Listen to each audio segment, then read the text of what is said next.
We're all about linking strategies to execution. If you think of it, there's kind of an upstream process in front of a typical ERP and CRM solution, meaning that an ERP or CRM exists because somebody came up with a product or service that was unique in a marketplace that somebody was willing to pay for. We call this the innovation pipeline. This section in the middle here in white referred to as the innovation pipeline, which starts with this portfolio management piece, both products and services. Some people also refer to this as lifecycle management. Other people refer to this as new product introduction. Whatever terminology you want to use on it, we call it the innovation pipeline. We fit upstream from the typical CRM marketplace and ERP. We're essentially before the product is ready for the market or service as it's being put together. According to the Conference Board for 2012, the top challenge for CEOs restarting their innovation pipeline after all the nasty things they had to do to it over the last few years because of the worldwide recession that we're still experiencing. We address specifically that innovation pipeline piece. We're talking about alignment of what the corporate strategy is with what people are actually doing. I talk to executives a lot, and they always tell me, we had this great strategy. And I ask them, well, how's it going? And they go, well, we don't know, because they don't have any feedback loop that tells them how well the strategy is working. And I talk to the people on the bottom, and they say, what strategy? So a lot of this has to do with communicating strategy downward and also getting input from the execution of that strategy back up to the people who are doing the strategy, shift their strategy based on how well it's rolling out or the objective, the obstacles they're finding in the marketplace. And we do that in a number of different ways. We start with the whole area of portfolios and what is it that the actual company should be doing. They had original product and the service. A group of people out there in the marketplace decided that this was cool and they wanted to spend money on it. But to make an ongoing concern, you have to have more people who are going to buy your product. They start out with some sort of market analysis. Who did you sell to? What type of people are there? Are there more like this? Typically, you have a marketing organization or product organization that does a lot of analysis. It can also be involved in, depending upon how sophisticated your company is, about vision, mission, their statement, and a set of values. You may take everything and look at it relative to how does that link up with our vision and our mission statement and our values as a company. Sometimes companies do what are called SWOT analysis, which are strengths, weaknesses, opportunities, and threats, if you're not familiar with SWOT. And they'll do a SWOT analysis, and that'll lead them into market analysis. And what are your strategies to actually make these happen once you decide, what markets to go after and what should be your objectives? And then you have to take into account specifically customers, your competitors, what are the partners in the space, and who's willing to invest in what you're trying to do. If the company's growing rapidly, you may need external investors. That internal investment streams may not be enough. And you need to have pro formas, which are financial projections, as well as your short-term one-year budget, sort of show those things to investors. Social wrapping that goes around the whole thing that talks about, what people like, what things are trending, and what are the recommendations. There's a planning plane, which is all the planning that goes on, but then you got to execute on it. So there's a whole separate plane having to do with execution. So think of it as like a two-layered cake. You got the first layer of the cake, which has to do with all the things you do for planning, and then the second layer of the cake is all the things that you actually do to execute it.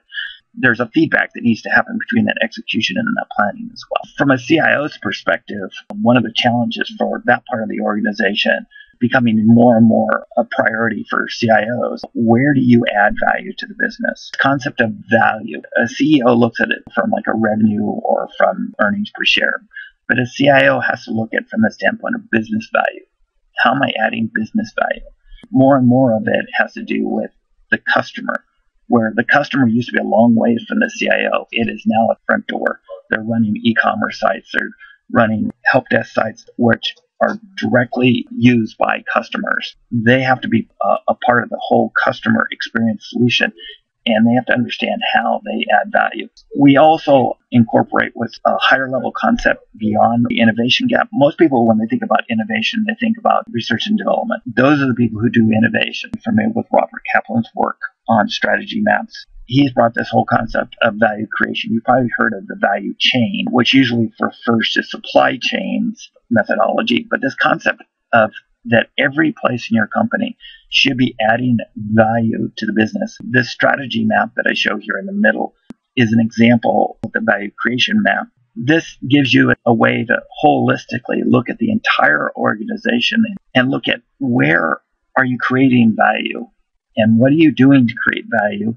And how well is it being executed? So again, this concept of planning versus executing. Traffic lighting technique, green, yellow, and red. So we use that extensively. What we do is take all of our visualizations and project through so you can see the plan and you can see what's happening from an execution standpoint. So in this case, you see that there's some things that need to review, there's some things that are on target, there's some things that need immediate corrective action. And you can see what we call management at a glance views your entire organization and be able to drill down and see where the issues are. So you can click into you can see the details. So this is useful from a CIO's perspective because they have to understand where they fit in the value chain, in the value creation. And so by having this sort of model allows them to show how they contribute into the overall business and value. Our enterprise level product is called Value Creator. What it helps to do is drive alignment between your strategy and your execution, as well as with your third-party providers and within roadmaps. You may, from an IT perspective manager, especially in today's arena where it's moved from being infrastructure-centric to being application-centric. And now I argue that it needs to be value creation-centric, that you have a lot of third-party people involved, and you need to be able to align those people to what you're trying to do. So it's more than just vendor management. You need to be managing their future roadmap and saying, excuse me, I need this in order to be successful. Where is that in your roadmap? It also allows you to use best practices and optimize your processes, collect statistics on these processes so you can get a feedback loop going in this. It helps in the whole concept of prioritization and allocation of the precious resources that you have inside of a company. About portfolio management is basically prioritizing what it is you're going to work on, ranking the market segments and see which of the market segments we're going to go after and how do we do that. So you hear us talk a lot about ranking of information and giving you a way to be able to automate that ranking so that you can look at the top and figure out how much you can afford to bite off. That if you choose too many things to do in your portfolio, what you typically end up is a lot of people who are very stressed out, some products and services that are not the best thing you could have come up with that don't really achieve your objectives. So you need to be really sharp with your cutting edge when you're doing your portfolio to make sure that you actually bite off no more than you can really chew, because it really has a demoralizing effect on your staff when they're just stressed beyond belief trying to get all this stuff done. And then you'll see a lot of stuff having to do with measurements and targets and how do you compare to that. We also have a survey tool which is built on top of Salesforce's Sites platform, which does surveying of customers, of employees, of suppliers, whatever you want to survey, we can do it. What we're trying to do is give a balance between stuff for executives and for employees. The executives want visibility of what's going on. They want to understand where they can help out, where they can make better decisions, get more information, make better decisions. How can they improve the profitability of the company? We focus on profitability rather than revenue because a lot of people focus on top line. But the reality is the bottom line is actually what sinks your company if you don't mind it carefully. What the employee is to say, we don't see the big picture. How can we be aligned to a big picture we can't see? What this tool allows you to do is to see this. So you can see the mapping of all this information, and you can actually see the reasons why people decided to go in this particular market segment or why this feature. The information is all available. It's about recording the why pieces of it. People want to understand what the best practices of other people. They want to be successful in what they do, and it helps to reduce their stress. A lot of employees talk about the stress levels that they're under. We're trying to make a balance between what the executives want and what's good for the employees, so that they'll both buy into what we're trying to do. The actual Value Creator is an application suite, meaning it has multiple equivalent to modules. If you're familiar with like an ERP with multiple modules, you might have an AP module and a fixed asset module. And this also has separate pieces, and these are actually implemented by tabs and so forth.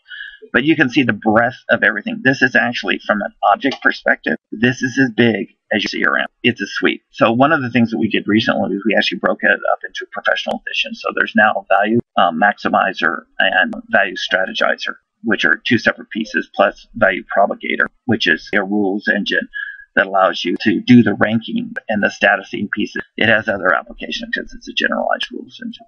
It covers everything from financials to business management to product management to process and project management. All that's built in, including things like timesheets and expense reports. In the process management space, the company has gazillions of different processes. And they actually all link together. Many of them have various things that you want from a compliance standpoint. Not only do you want to make sure they execute, but you want to make sure they're executing to within normal parameters. So we have this, what we call this process hierarchy. So you can start with either the corporate process map, for example, and then this concept of the balanced scorecard or the value creation map, strategic planning, and then the new product life cycle is all the way down here. You notice that the traffic lighting, the green and the yellows are projected through this. So you can see what the plan is, but you can also see what's happening with the execution of the plan. Some of the project management pieces, we also go down as far as supporting agile methodology. So this is a storyboard for an agile sprint. This is sprint number 3. That's implemented. So we can run agile as well as traditional waterfall. So you can also have more of a Gantt view, both from project and resource. You can get those views as well. But people sometimes get it mixed up with project management. That's only like a small fraction of what we do. And almost every financial force, for example, has a project object inside of it as well. It's just one of the pieces that you need to run a business. It's your way to execute things. The challenges for CFO are loyalty and competitiveness, and then also to be able to make better decisions from the information you have. With the due diligence stuff at the top, looking at how you compete against other people in the market, with the ability to see the decision-making information, be able to execute and get feedback on how well it's executing. We believe that we're in line with what the CFO has as a challenge, that we do pro forma type financial planning. One of the things that most financial systems can't do is to do project or program or product-based budgeting. Typically, you get their financial chart of accounts and you get departments, and that's all you get. We actually do traceability back. And what we also do is real-time ROI. So you can look at a product, you can look at a campaign, you can look at an account, and you can see the real-time ROI at any point in time. It includes both planning and actual. We actually do revenue recognition. Value Maximizer is all the process and accounting pieces of it. It's essentially the execution part, and the Strategizer is all the strategy piece having to do with vision, mission, strategy. And the Value Propagator is this powerful rules engine that is the thing that takes action on your behalf and helps to propagate information or status or rankings. From the standpoint, if you're doing a market analysis, companies typically do like their strategic planning like maybe twice a year now. It used to be once a year, but the world is changing too fast. Even twice a year, most people will acknowledge is too slow, meaning that things happen in the market and you got to start dealing with them now. You can't wait until 6 months from now if you just finish your strategic planning process and all of a sudden the world changes on you. And so what this allows you to do is to put all that information in there, and as somebody updates it, it may re-rank a market and tell you that you've got a market that's going down and you don't want to be doing business in that market, but you have another one that's going up faster, and you need to be in that elevator going up rather than the market that's going down. And so it automatically propagates and re-ranks things as new information comes in. So it's a real-time strategy machine.